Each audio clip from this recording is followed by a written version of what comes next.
The arrival. The night sky above the Atacama Desert in Chile was exceptionally clear, perfect for stargazing. Dr. Eliza Chen stood alone on the observation platform of the Gravitational Wave Observatory, her eyes fixed not on the stars, but on the data streaming across her tablet. For 3 consecutive nights, the readings had been anomalous. Gravitational waves pulsing in patterns too regular to be natural. "What are you trying to tell me?" she whispered to the cosmos, adjusting her glasses as she scrolled through the data. After 15 years devoted to studying gravitational phenomena, Eliza had developed an intuition for these patterns. This wasn't a neutron-star collision or a black hole merger. This was something else entirely. She tapped her earpiece. "Jarvis, are you seeing this?" Dr. Jarvis Wong was her research partner, monitoring the data from their lab in Singapore. "I've been running calculations for the past hour," Jarvis replied, his voice tense. "Eliza, these waves are propagating directly toward Earth, and they're accelerating." A chill ran down Eliza's spine. Natural phenomena don't accelerate on their own. "No," Jarvis agreed. "They don't." Within 24 hours, every major observatory across the globe had confirmed their findings. Something massive was approaching Earth, warping space-time around it. The world's leading astrophysicists gathered in an emergency video conference, their faces grave as they discussed the implications. "The objects appear to be manipulating gravitational fields to achieve faster-than-light travel," said Dr. Nadia Petrov from the Russian Space Agency. "Based on their trajectory and acceleration, they'll reach Earth's orbit in approximately 5 days." United Nations Security Council members were briefed shortly after. Panic might have ensued if the information had been made public immediately, but world leaders agreed to wait for more data before making an announcement. They wouldn't have to wait long. On the 4th day, as humanity prepared for potential first contact, every digital display on Earth, from smartphones to billboards, simultaneously flickered and displayed the same message in all languages. "People of Earth, we are the Kravek Dominion. Your planet contains resources essential to our survival.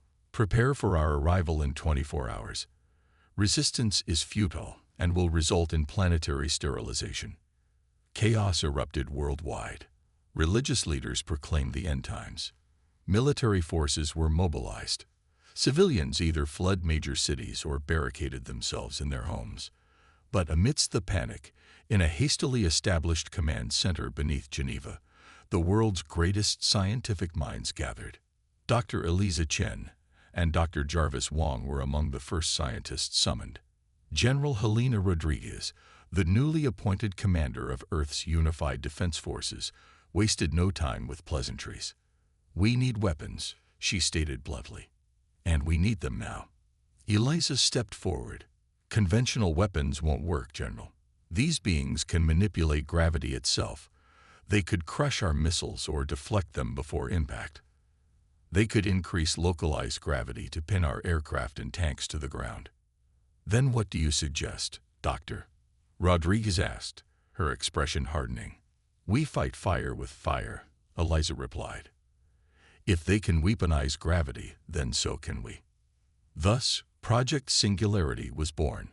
With less than a day before the aliens' arrival, scientists from every field worked feverishly to understand the gravitational technology used by the Kravek. Eliza led the theoretical division, while Jarvis headed the practical applications team. The aliens arrived precisely on schedule. 7 massive ships, each the size of Manhattan, positioned themselves at equidistant points around Earth's atmosphere. For 12 hours, they simply hovered, doing nothing. Then, a smaller vessel detached from each mothership and descended toward major cities: New York, Moscow, Beijing, London, Cairo, Rio de Janeiro, and Sydney. In Geneva, the world's leaders watched anxiously as a delegation of Kravek representatives stepped onto Earth. They were tall, at least 8 feet, with iridescent exoskeletons and multiple limbs that ended in claw-like appendages. Their ships had created localized gravitational fields that allowed them to move comfortably in Earth's gravity, which was apparently lighter than their home world. The Kravik ambassador spoke through a device that translated its clicks and vibrations into human languages. Your planet has abundant quantities of specific heavy elements our civilization requires. We will extract these resources and depart. The process will take approximately 1 Earth year and will render 30% of your surface uninhabitable. We have designated evacuation zones for your species. Comply, and you will survive. Resist, and you will perish. The human representatives attempted negotiation, offering to mine and provide the needed resources in exchange for technology. The Kravik dismissed the proposal outright. Your species is primitive. You have only just discovered the principles of gravity manipulation. We have mastered it for millennia.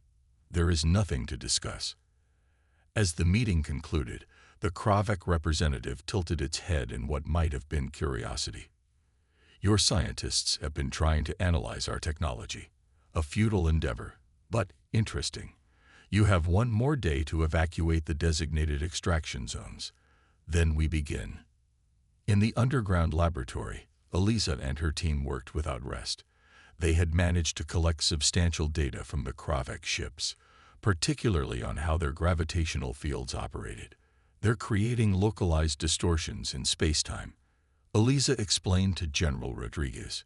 Essentially, they're bending reality around them.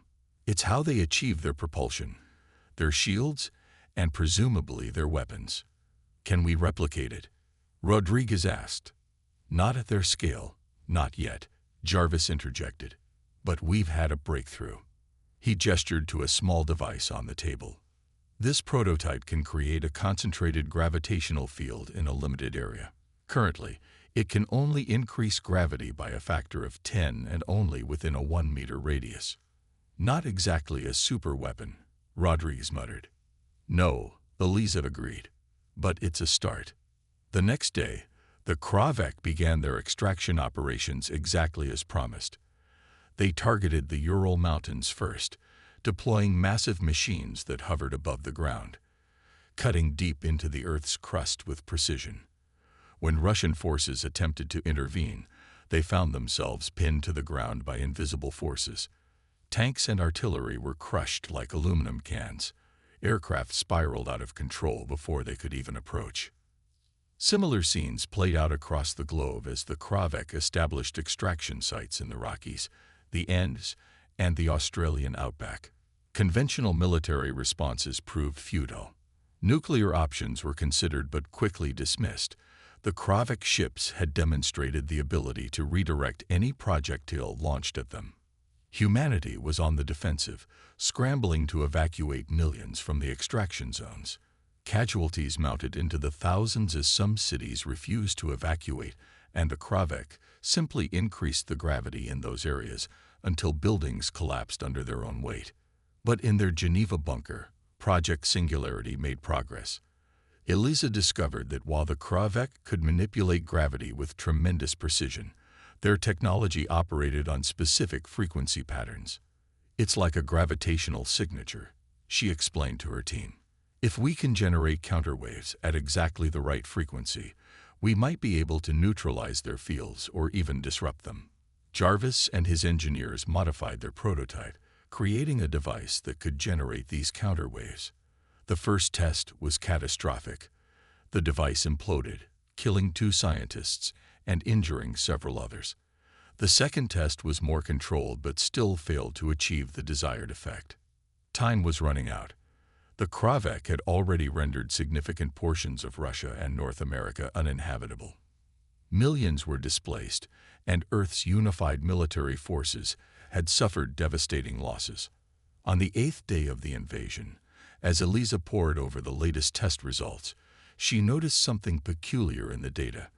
The Kravik ships created gravitational fields with incredible strength, but there was a split-second vulnerability during the field's generation cycle, a moment of reset where the field weakened before intensifying again. "That's it," she whispered, then louder. "That's it.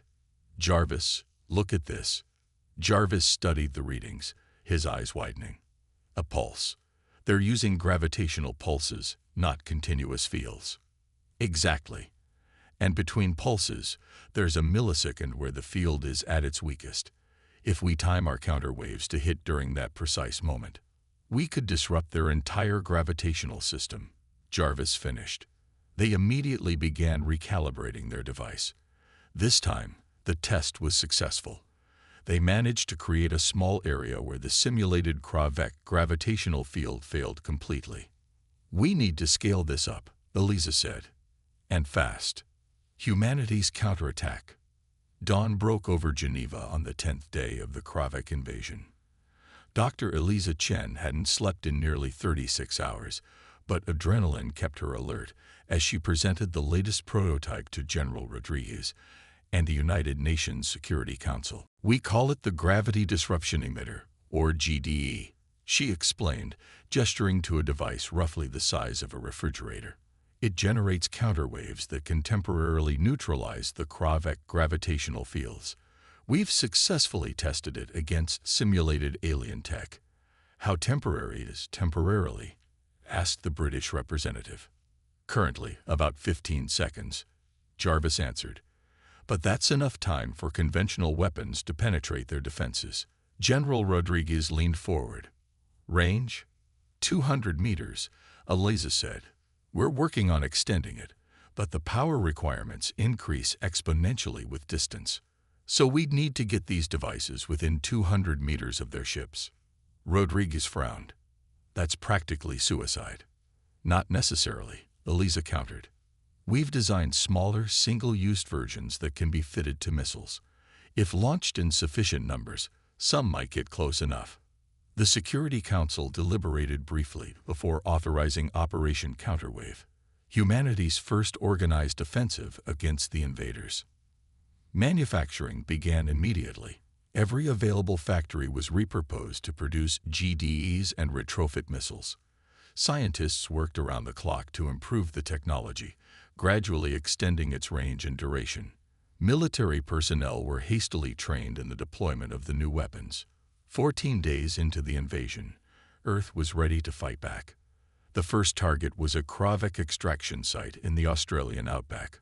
5 fighter jets approached, each carrying GDE-equipped missiles. As expected, the Kravik activated their gravitational defenses, causing 2 jets to immediately crash. But the remaining pilots managed to launch their payloads before being forced down. Of the 12 missiles launched, 10 were crushed or deflected. But 2 reached their target, detonating their GDEs precisely as calculated. For 13 precious seconds, the Kravik extraction machine was vulnerable. Australian ground forces seized the opportunity, firing conventional explosives that tore through the suddenly unprotected alien technology. The extraction machine exploded spectacularly, sending shock waves across the Red Desert. It was humanity's first victory. The Kravik response was swift and brutal. They intensified their operations, increasing gravitational pressure around their remaining extraction sites to levels that crushed anything within a kilometer. They also began targeting major cities as punishment, causing devastating earthquakes by manipulating gravitational fields beneath population centers. But the success in Australia had provided valuable data. Eliza and her team discovered that the Kravik ships communicated with each other using gravitational wave transmissions, the same waves that had initially signaled their approach. "If we can disrupt their communications," Eliza theorized, "we might be able to isolate the motherships from each other and prevent coordinated defenses." Jarvis modified the GDEs to interfere with these communications, creating what he called gravitational noise. When tested, it successfully scrambled the signals between Kravik vessels, causing noticeable confusion in their operations. Over the next week, Earth forces launched simultaneous attacks on multiple extraction sites, combining GDE missiles with the new gravitational jammers. The strategy worked better than expected. Without clear communications, the Kravik struggled to coordinate their defenses, allowing more human missiles to penetrate their shields. By the end of the 3rd week, humanity had destroyed 12 extraction machines and damaged one of the smaller Kravik vessels.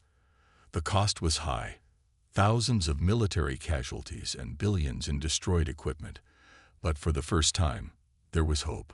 The Kravik ambassador requested another meeting. This time, its demeanor was noticeably different. "Your species has demonstrated unexpected resourcefulness," it stated. "We underestimated your adaptive capabilities. We are prepared to negotiate terms for resource extraction that would be less disruptive to your civilization." The human representatives maintained a united front, insisting on full Kravik withdrawal. The aliens refused but offered to limit their operations to uninhabited regions. The negotiations ended without resolution, but the very fact they occurred represented a shift in the conflict. Back in the laboratory, Eliza had her most significant breakthrough yet.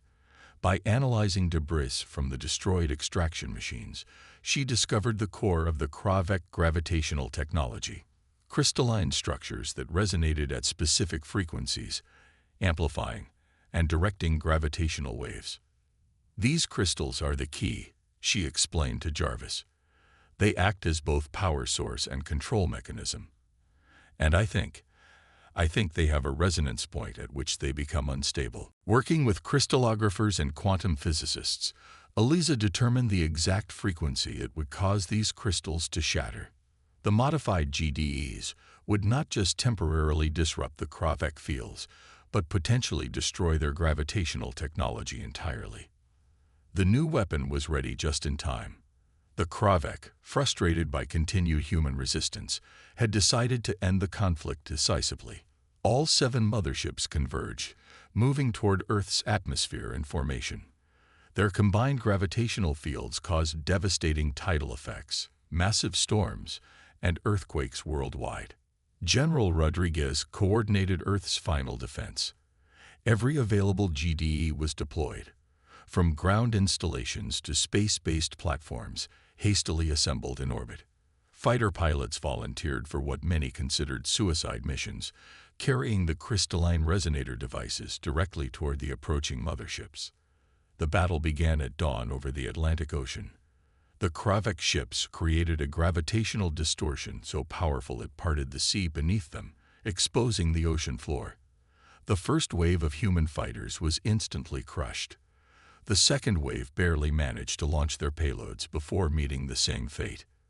But the third wave, timed precisely to the millisecond vulnerability in the Kravik gravitational pulse cycle, broke through. 20 GDE missiles detonated simultaneously, creating a brief window where the crystalline resonators could target the alien ship's cores. The effect was more dramatic than anyone anticipated.